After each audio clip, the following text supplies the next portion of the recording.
Salut Montréal, voici le top 10 des événements à surveiller en fin de semaine. On commence en 10e position avec un bon café, c'est le Challenge Art Latte du côté du Javayou sur Notre-Dame-Ouest dans Griffintown. Ça a lieu vendredi et samedi et on va couronner le meilleur barista au Québec. En 9e position, ça va être rock and roll parce que Scorpions, le groupe légendaire, est au Centre Bell samedi soir à compter de 20h avec Queensryche en première partie. En 8e position, ça va être une soirée chaude, mesdames. Les Canadian Sexy Meals, c'est un cabaret érotique pour les femmes, évidemment, va donner un spectacle vendredi soir à compter de 20h au Théâtre Desjardins à La Salle.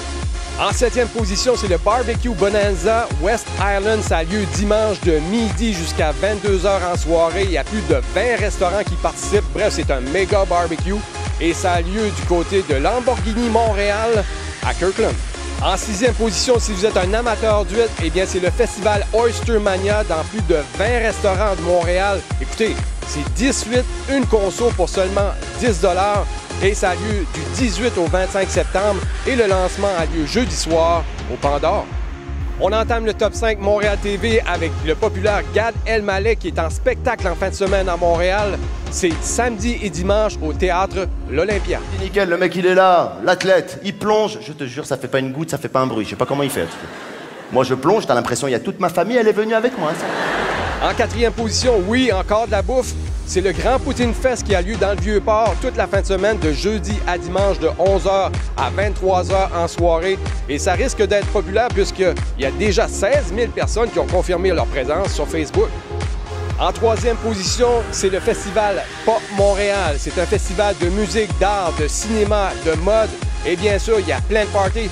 Bref, il y a tellement d'activités à ce festival-là, je vous encourage à aller visiter leur site là, pour faire une programmation sur popmontréal.com. Au 2e rang, un peu de sport, c'est le Marathon de Montréal qui a lieu dimanche matin. On attend plus de 35 000 coureurs pour l'événement. Attention au trafic, il y a beaucoup de rues qui vont être fermées si vous êtes en ville. La circulation va être difficile. Et le Marathon de Montréal va se terminer avec un spectacle gratuit de Headley au Parc La Fontaine.